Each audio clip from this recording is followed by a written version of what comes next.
What's up, student? Jixia Academy is in the house. Alright, show your new academy some love. We're talking about Honor of Kings, World, the game that's 100% gonna wipe the floor with every other multi-platform open world mobile title out there. And what about those offline AAA games? I'm here to officially declare that Honor of Kings, World can totally hang with the mid-tier AAA big boys. Hey, no flame wars, okay? We're just having a bit of fun here, comparing notes, not starting a console war. Got it? Alright, let's dive deep into the game's juicy details. First off, Honor of Kings, World is not your typical Genshin Impact or Wuthering Waves clone. The number one reason? No. Gacha. 4 heroes. You heard me, your wallet can finally breathe. Don't you dare see open world and call it a gacha game. This masterpiece is developed by Timmy, or to be super specific, Timmy L1 Studio under the Tencent empire. And for all you keyboard warriors saying, but the trailer says L2, let me drop some knowledge. As of Jan 10, 2025, Timmy swallowed all its indie studios into one giant super studio. So yeah, you're probably thinking, can this studio actually pull it off? Well, my answer to that is, they literally just bring the entire Monster Hunter dev team to make this game, and they're funded by a golden goose that poops out nearly $1 billion a month. So yeah, I think they can handle it. So what genre even is this thing? How do you label it without it sounding like every other trending game on the block? RPG? MMO? Sandbox? Nah, none of those really fit. Think of it like this. Its body is open world, but its soul is a true ARPG that's all about the grind and real character progression, just like a classic offline title. Being an ARPG means it's all about non-stop action, demanding actual skill and lightning-fast reflexes. No autoplay.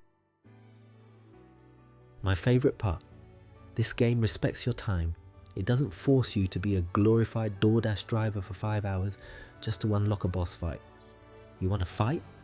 Gear up, learn the mechanics and get in there. No more, you need 500 win points to enter this area nonsense. Next up, a quick history lesson. The first demo dropped way back on October 28th, 2021 for the Honor of Kings anniversary. But the combat, character progression, and all that good stuff, they've been getting non-stop upgrades with every patch. Fun fact, Tencent was actually making this a Genshin-style gacha game back in 2019, but the community rage quit that idea so hard, they had to scrap everything and start over. Power to the players. Let's talk tech and specs for Honor of Kings World. The devs originally announced this beast would run on Unreal Engine 5, but they downgraded it to Unreal Engine 4 for better compatibility, especially for our mobile gamer friends. So yeah, no UE5. Don't get it twisted. So what kind of rig do you need to run this eye candy? Minimum specs: an Intel Core i5 12490F or something similar, 16 GB of RAM, and at least an Nvidia GeForce GTX 2060. You'll also need about 100 GB of free space. Pretty reasonable specs to jump into the action. Your potato PC might just survive. At the recent Gamescom, players got to test the game on some absolutely monstrous PCs. We're talking god tier hardware, specifically a 4080 Super and a 14900KF CPU. On a setup like that, the game's performance at 1440p was just insane. On low settings with high textures, it hit 175 FPS. Turn on DLSS quality and that number skyrockets to almost 230 FPS. On Ultra, it was pulling a solid 98 FPS. And with DLSS quality, that jumped to a smooth 135 FPS. These numbers prove the game is seriously well optimized. It's going to be a buttery smooth experience, especially if you're using tech like DLSS. Now for the lore. The main story of Honor of Kings World is set on the King's continent, a land filled with ancient powers called miracles. You play as a child of the Origin Stream, a mysterious new student at the legendary Jixia Academy. And trust me, this isn't your average high school. It's the top school of knowledge in the entire land. You start your journey as a total nobody at the academy on a quest to figure out the secrets of your past and your lost memories by hunting down these miracles.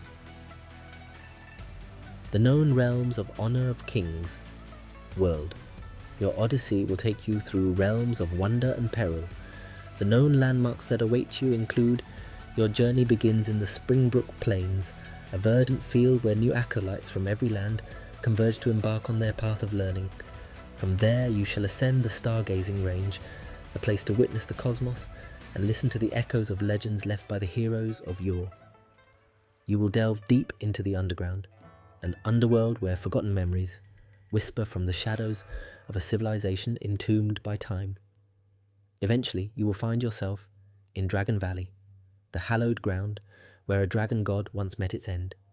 Here you can feel the last embers of a fallen age. Your path will then lead you to the East Airfall Highlands, a vast expanse littered with the remnants of a lost civilization. Its ancient machines and constructs stand as silent testaments to a great history waiting for one who can unravel their secrets. Further on lies the West Airfall Highlands, home to the town of Frostcloud, a convergence point for 100 great clans. Here each house displays its unique prowess, gathering the realm's finest talents to prepare for the tempests on the horizon. At last you will set foot upon the Dreamweave Plains, the proving grounds where acolytes temper their skills. Legend holds that when the bell of wind and cloud rings, it signals a successful trial. Let's talk art style. The game's got zones that feel straight out of a AAA title, with a colour palette that gives off some serious Horizon Zero Dawn vibes. It's got that signature Eastern fantasy style, with characters that look like they jumped right out of a high-end 3D donghua. It's a legacy from the original MOBA.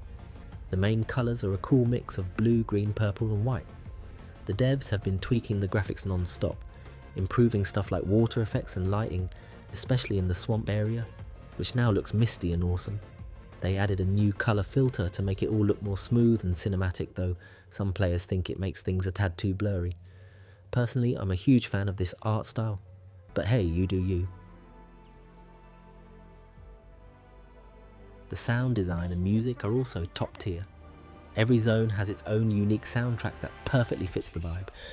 One minute it's mysterious and chill while you're exploring. The next it's an epic, heart-pounding orchestra for the boss fights. The combat sound effects are just chef's kiss. The clang of swords, the roar of monsters, the sound of your footsteps on the grass, it all makes the world feel alive. Timmy's music team already proved they were legends with the original MOBA, so it's no surprise the soundtrack here is getting rave reviews. Just put on some headphones, you'll get it.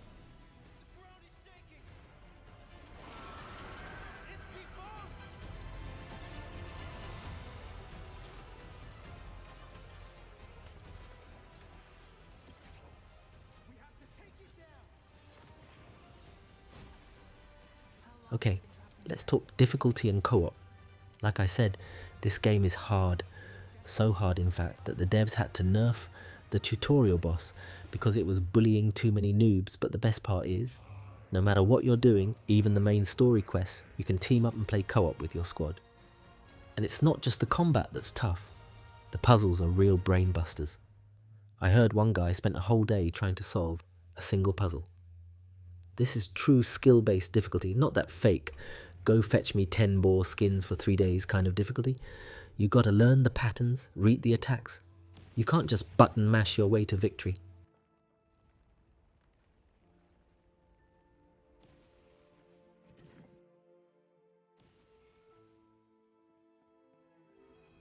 Now for the game modes. Right now we've got 1v1 and 4v4 PvP plus a ton of PvE content. Completing quests gets you loot chests. There are different types. Some boost your exploration rate, others just shower you with goodies. Finish a major quest line, and you might just get a sick skin or some epic gear. The combat feels like Monster Hunter and Devil May Cry had a baby. You won't be standing around farming for 30 minutes just to test a new build. In this game, builds are made for fighting, not waiting. Also, the game is seasonal. Character progression is super balanced. If you put in the grind, you can hit the leaderboards. No crappy RNG stats on your gear. Upgrades, you find a good piece of gear, you can use it right away. No more rolling a helmet with plus 35% intelligence for your freaking barbarian. Say goodbye to the hell of rolling an item 100 times for decent stats. Not naming any names, of course. So after all that, you get it, right? There's no character gacha. So, how do the devs make bank? Right now, it's just the battle pass and skins. And yes, they are 100% cosmetic, no pay-to-win trash. If you're a hardcore grinder, you can still buy stuff from the shop, maybe even characters and skins. The real moneymaker here is the skin gacha. We're talking skins with jaw-dropping special effects that you just can't get by playing the game. But hey, compared to the alternative, Tencent is being pretty generous. Release date predictions: the 10th anniversary of Honor of Kings seems like the perfect time to drop a banger of this magnitude. But honestly, I think that'll just be the open beta. The game still has a fair share of bugs to squash. The official full release, I'm betting my lunch money on Lunar New Year 26. So, to wrap it all up, Honor of Kings World is an open world game on the outside, but a true ARPG on the inside. It's got a unique Eastern fantasy art style with awesome 3D donghua characters, and if the game truly delivers on its promise of being fair for everyone, then Honor of Kings World is an absolute must-play, right? This is Jixia Academy. You can enroll for free by smashing that like button, obliterating the subscribe button, and dropping a comment. In the next video, I'll be doing an even deeper dive into the game for you. I'll catch you on the flip side.